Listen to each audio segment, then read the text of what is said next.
Hi and welcome to my channel. My name is Alexis and this is Wild Houseplants. In today's video, I'm going to be talking about how we can best prepare our houseplants for the autumn and winter season. A lot of people, especially if you're new to houseplants, might be feeling a little bit concerned that your plants are going to start to go downhill over the cooler months, but there are some really easy tips and tricks that we can introduce to make sure that our houseplants stay happy and healthy throughout these colder months. So grab yourself a cup of coffee and let's get into the video. Okay, so the first thing we need to think about is what's happening outside. Well, there's two obvious things that are really happening outside at the moment. The first thing is that there are less hours of light in the day, and the second thing is that the temperatures are much cooler. So let's think about what's happening with the plants outside, perhaps in your garden or on the street at the park. So you're going to notice a lot more yellowing leaves, you're going to notice leaf drop, and you're going to notice that some plants are dying back or going dormant. So whatever's happening outside obviously is going to be happening inside also. So you may start to notice some more yellowing leaves on your plants. These should be the older leaves, and if you notice that any of the newer leaves are turning yellow, then you may need to look into that, because that could potentially be something like root rot or pest damage. Or if you maybe have like a trailing pothos or something like that, and you're noticing a few more yellowing leaves of the older leaves, then don't worry about that too much. People do get a little bit freaked out by yellowing leaves, but as long as it is those older leaves, it is completely natural and normal, especially at this time of year. Now, of course, if there's less hours of sunlight outside, there's going to be less hours of sunlight in your home as well. And that's going to be much more noticeable to your plants inside, because of course they're getting a lot less light than they would if they were outside anyway. So we need to think about trying to prioritize light as much as possible. So if you have plants that are potentially like not close to a window, maybe they're more like on a shelf or closer to the middle of your room, you want to think about trying to maximize the light as much as you possibly can. If you struggle with light in your home, perhaps you only have, say for example, north facing windows, you maybe want to think about introducing some grow lights, and I'll get onto grow lights just a little bit later in this video. When we're thinking about putting our plants closer to the window, we really don't have to be worrying. I mean, I don't worry too much about things like cold, my plants getting cold, unless you have particularly very old and drafty windows. Fortunately, I have double glazing in my house, and so I really don't worry about getting my plants close to the window. The only thing is that you want to try and make sure that your plants aren't pressed right up against the glass, because as the weather gets cooler and that glass can get very, very cold, your plants could potentially get some cold damage from being pressed up against that glass. So where possible, you don't want them right up touching the glass, but otherwise as close to the window as you can possibly get them. The other things that we tend to do inside our house as the weather gets cooler is obviously turn on the heating. So if you do have any of your plants maybe on like a shelf that's above a radiator or right next to the radiator, maybe the radiator's been off over the summer months, so you've pressed them right up against the radiator, you do want to make sure they're not touching the radiator, because I have learned this.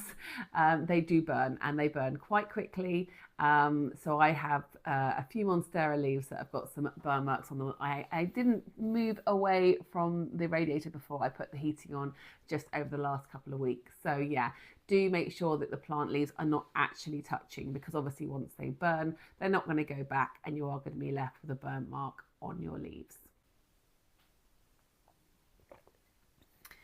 In terms of prioritizing light, obviously we only have a certain amount of good light, or sort of those perfect spots in our homes. Maybe it's that south facing window or that west facing window.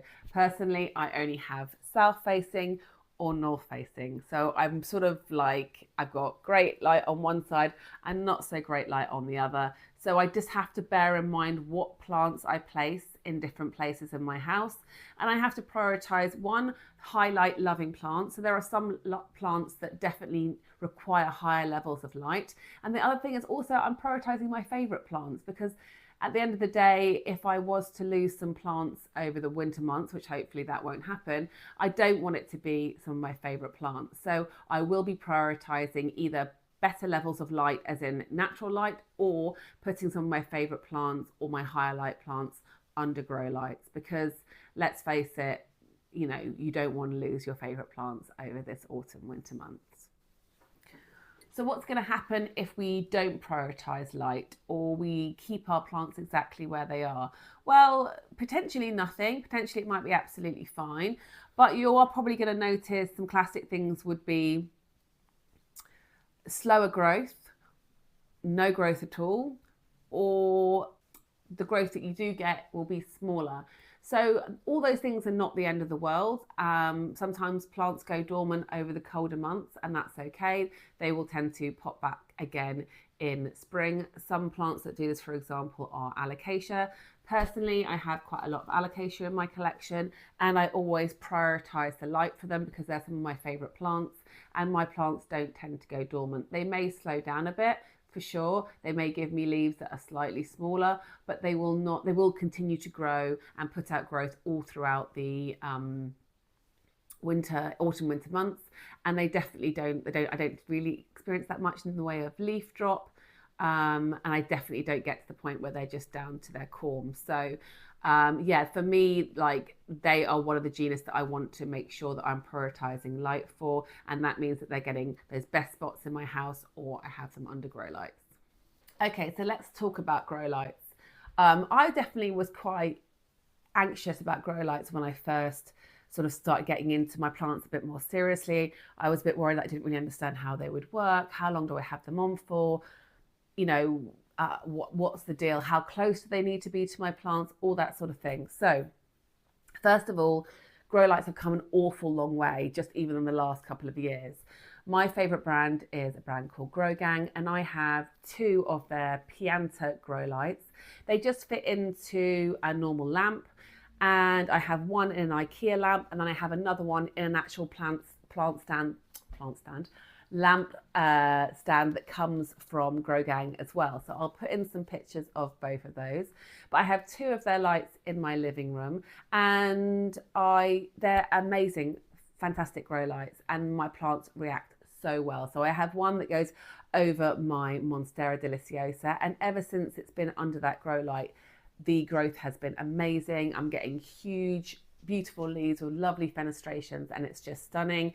And I have another one that's over my Anthurium crystallinum hybrid, but I often move the plants around so that I've got different plants under the grow lights, but whatever plant is under those grow lights does so fantastically well.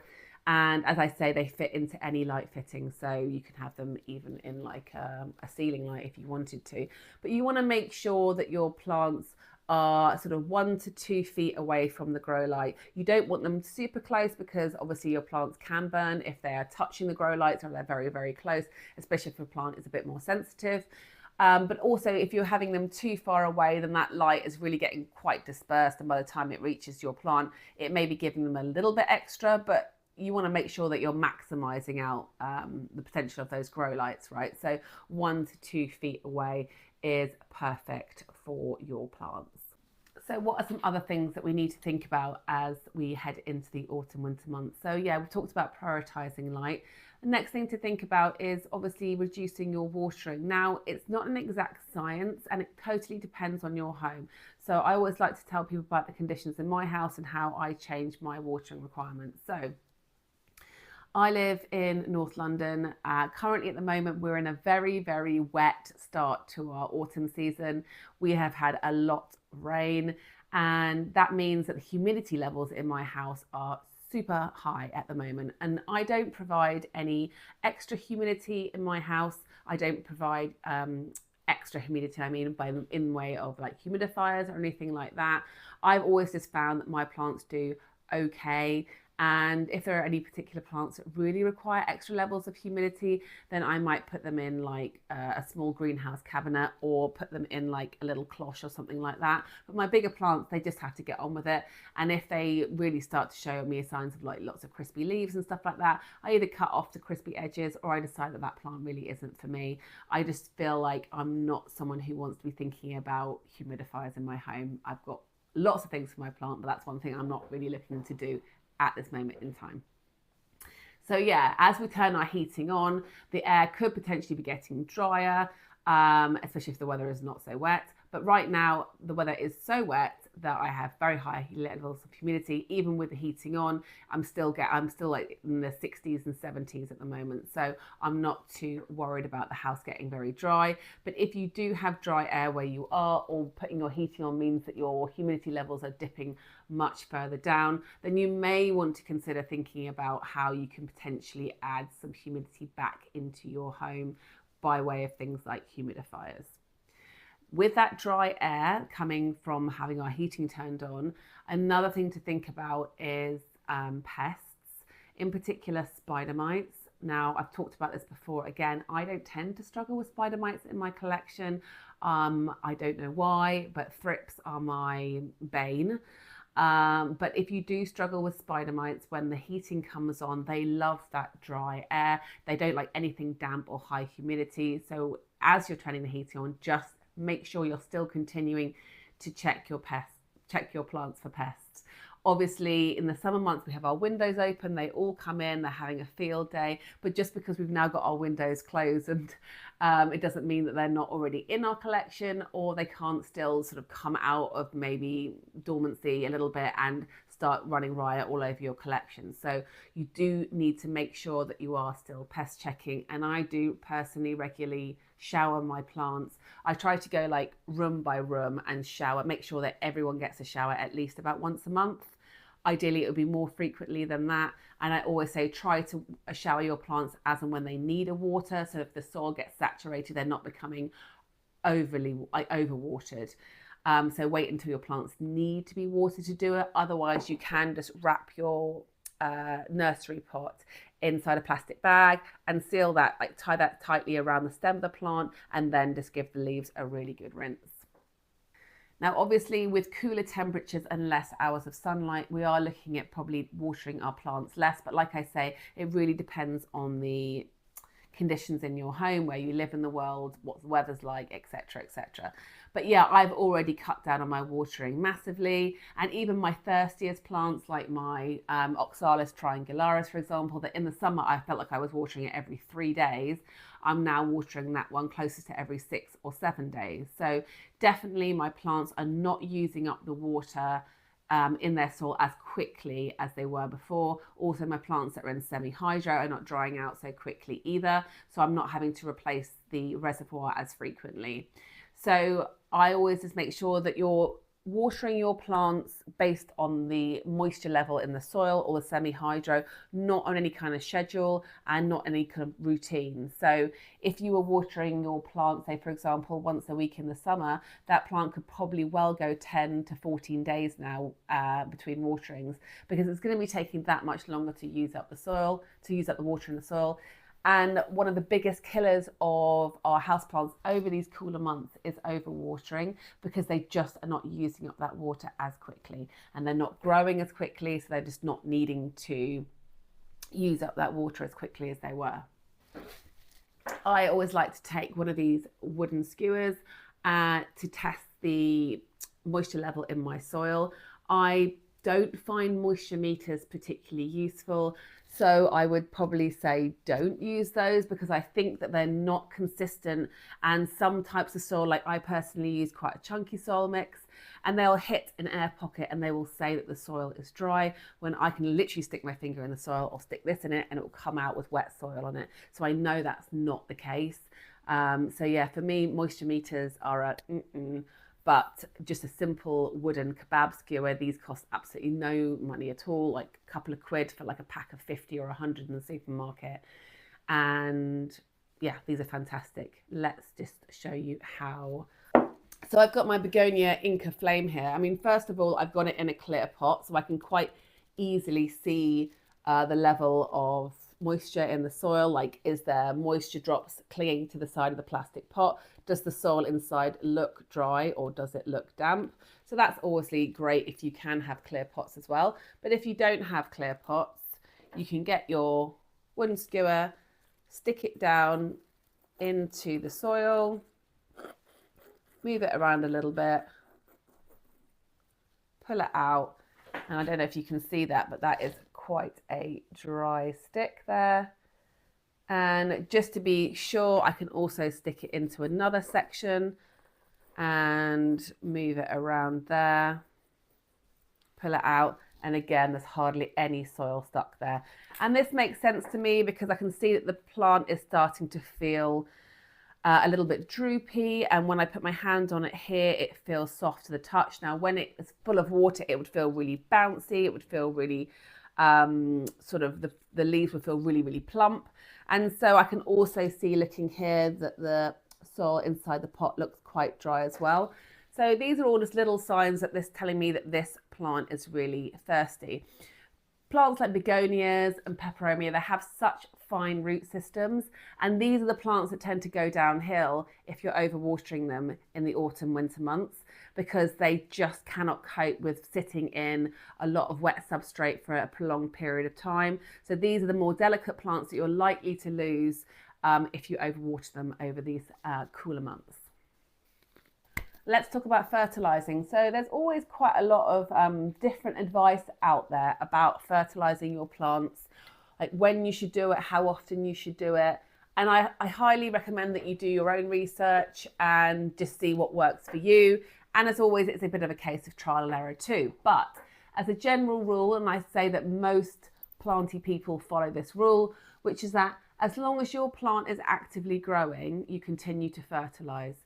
Now, if you're providing your plant with good levels of light, i.e. you're prioritizing your light, say for example on your south, you've got a lot of south-facing windows, you've got skylights, or like in most cases, people are using grow lights over the autumn, winter months, or maybe all year round, then their plants are still going to be putting out growth. They're still going to be growing because they are receiving high levels of light.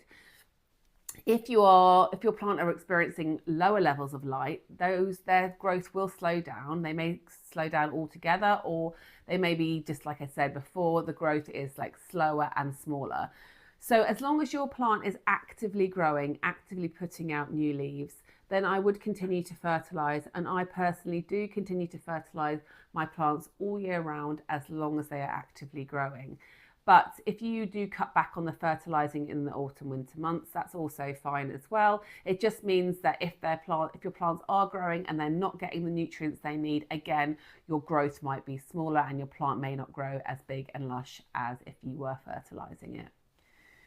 If you're not planning to give your plants any additional light or prioritize light over the winter months, and your plants are getting a lot less light and they are not growing actively, then yes, absolutely cut down on the fertilizing, because you don't want to be bombarding your plants with nutrients if they haven't got any way to sort of process those nutrients because they're not growing. They won't be using them, and then potentially they won't be super happy with the fact they're being bombarded with nutrients. So yes, as long as you are continuing to prioritize light, maybe using grow lights, and your plants are actively growing, then absolutely continue to fertilize all throughout the year.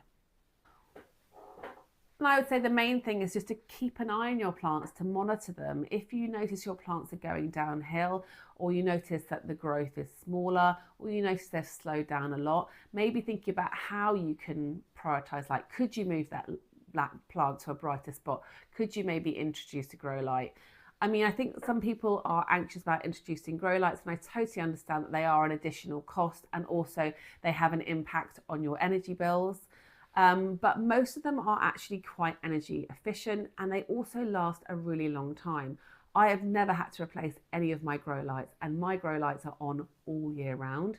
They're on for 12 to 14 hours a day all year round, and I haven't had to replace any of them yet. So we're talking like they last for years. So although it's an initial investment and there will be some implications to your energy bills, most of them are very long lasting and also energy efficient. And of course, you can look into, each brand will provide you with information about their energy efficiency. If you do want to check out the Grow Gang lights, I do have a link that I'll put down in the description. If you click on that link, you do get 10% off using that link. And like I say, they've got grow lights on there. They've got different ways that you can attach the grow lights onto a wall, or they do also have a lamp as well. So go and check that out. And if you are thinking about getting some grow lights for your plants, like I say, there is a 10% off with that link. Along with grow lights, the only other thing that I would suggest that you invest in if you don't have one already is one of these, which is a light meter. This one is from Amazon and I think it cost me around about £30, but I'll link it below. It often has deals on it, so you might even be able to get it for even less than that. Once you turn it on, you can either choose to measure the light by foot candles or lux, but most people in the plant industry use foot candles. So press FC and that will come up there. And then you're literally going to place your light meter on top of the plant like this, and it will give you a reading. So right now, I mean, obviously we're not close to a window, but this plant right now, if it was sat in the middle of this island that I have in here in my kitchen, would be receiving 140 foot candles. Now, in order for a plant to be actually growing, you want to be giving your plants a minimum of around about 300 foot candles, but in an ideal world, it would be 500 foot candles or more. And so you can take measurements at maybe 3 different times of the day, maybe in the morning, in midday, and then again and maybe later on in the afternoon, and then get an average. So yeah, you want to be looking at minimum of around about 300 foot candles, but ideally 500 foot candles plus. And if they're getting somewhere 1,000 foot candles above, then you know that you're going to be getting some really good growth on your plants. Okay, that's it for this video. If you do have any questions, please drop me a comment below. I do reply to all of my comments, and I'm wishing your houseplants a very happy and healthy autumn winter season. Bye.